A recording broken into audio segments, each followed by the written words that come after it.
obviously there's a big concern in the market right now about the impact of the AMCON bonds. Right now they've issued $1 trillion in bonds to soak up about 700 and I think almost 800 billion in toxic assets.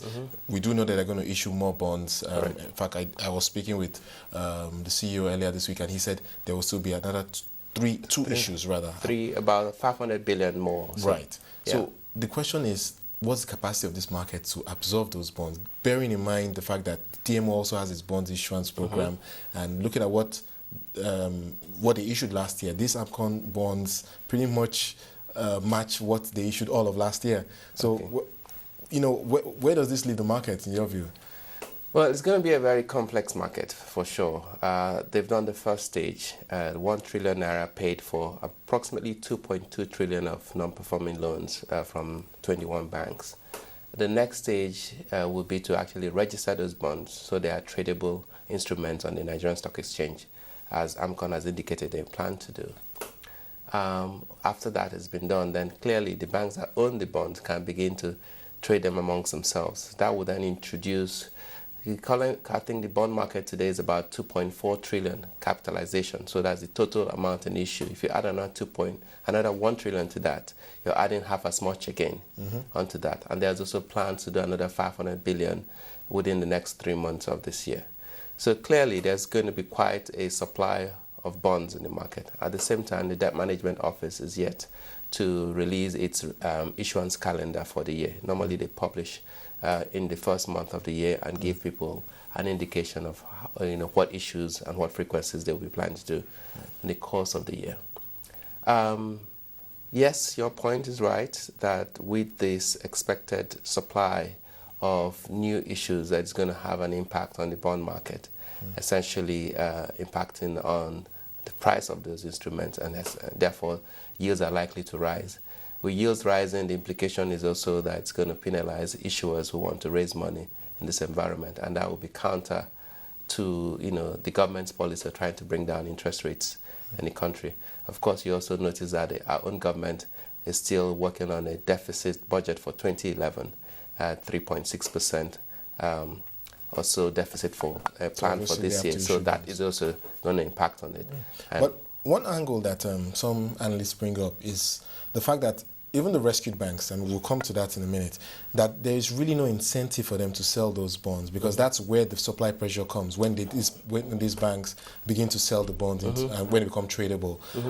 There's a sense that given the extent to which these banks would be creating new loans, given the rescue that's the rescue funds that the central bank provided last year, so they're fairly liquid right now. So really, the only incentive to sell is if they want to create new.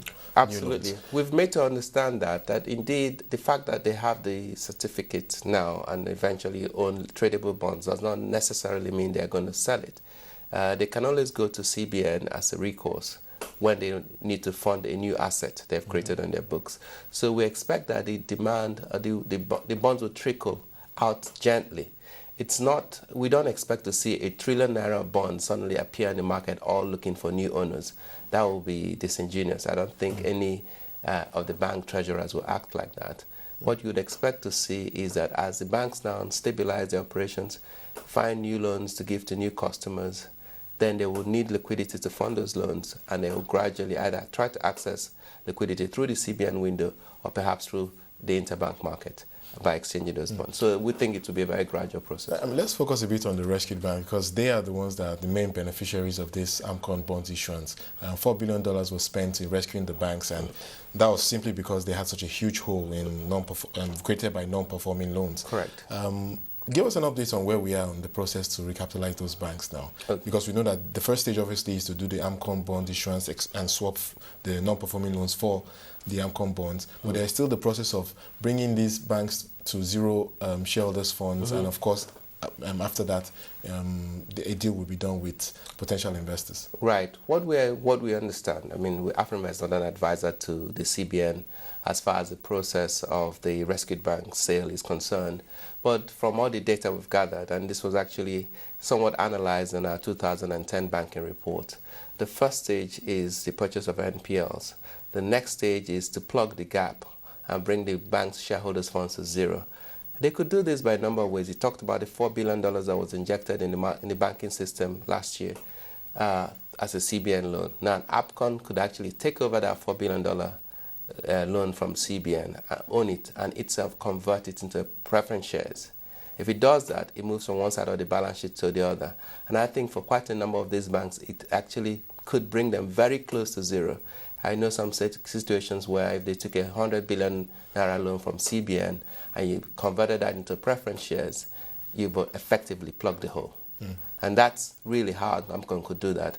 And because this could be structured, to be similar to maybe the current pricing of CBN structured loans to the real sector at 7% perhaps, it's quite easy now for the strategic partners who are talking to these banks to then find that, we can come to a meeting now.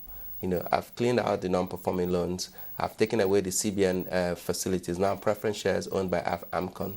It's now left for me to do what is either to make it up to 25 billion or 50 billion, depending if I want to be a national bank or international bank, or indeed regional bank, 15 billion, or to put in such amount of capital to bring the capital adequacy ratio to a minimum of 10%. I mean, since you're an advisor, you can suggest, you're probably a good person to comment on this. Are we likely to see any major challenges going forward? Because I remember the time the central bank governor was on CNBC late last year, and he indicated that we're on the home run to this process. Right. And hopefully by June or so, we'll see these banks fully recapitalized with new owners, new investors.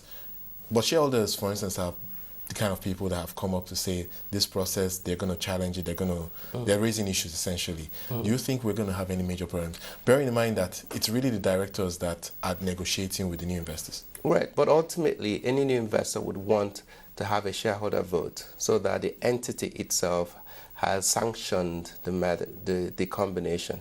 An investor makes a proposal in Bank A, which is a rescued bank. If the shareholders don't vote and you decide to do a deal, then that transaction can be queried in the courts for years to come.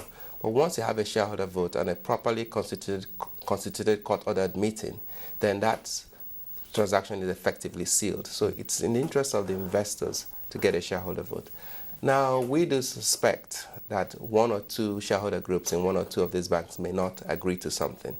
The option left to the CBN will maybe to pull a Lehman Brothers situation, in which case allow one of them to fail. That would jolt the others into action. Clearly, I estimate there's probably not enough money to go around for all the banks. So if one or two people fall out and they lose, they will go to NDIC and wait for payment of depositors' funds and other liabilities that the banks might owe them. And the others will then end up doing a deal. But ultimately, it's important that shareholders recognize that this is perhaps the only way they can get some value out of their investments going forward. Indeed, I think the CBN governor has really done a fantastic job bringing the process up to this point. Indeed, like somebody said, the rescue banks are dead, and the AMCON and this whole process is really what is going to resurrect them. Yes, to some extent. We'll see how things play out. Very quickly now, your thoughts on the part that foreign investors can play in this whole process of investing in these bonds, because Nigerian yields are looking much more attractive at 10, 12%. Do you anticipate stronger investor flows in the bond market this year? I think investors will probably be a bit cautious given the overall environment picture for Nigeria. You still have the political risk issues coming up. It's going to be the PDP primaries tomorrow, I understand. And then there's elections in April. A lot of those issues are going to impact on views for foreign investors. Plus, there's still a subsisting regulation at CBN saying foreign investors cannot effectively invest in less than 1 year in the bond market. So you must be willing to put your money and hold it.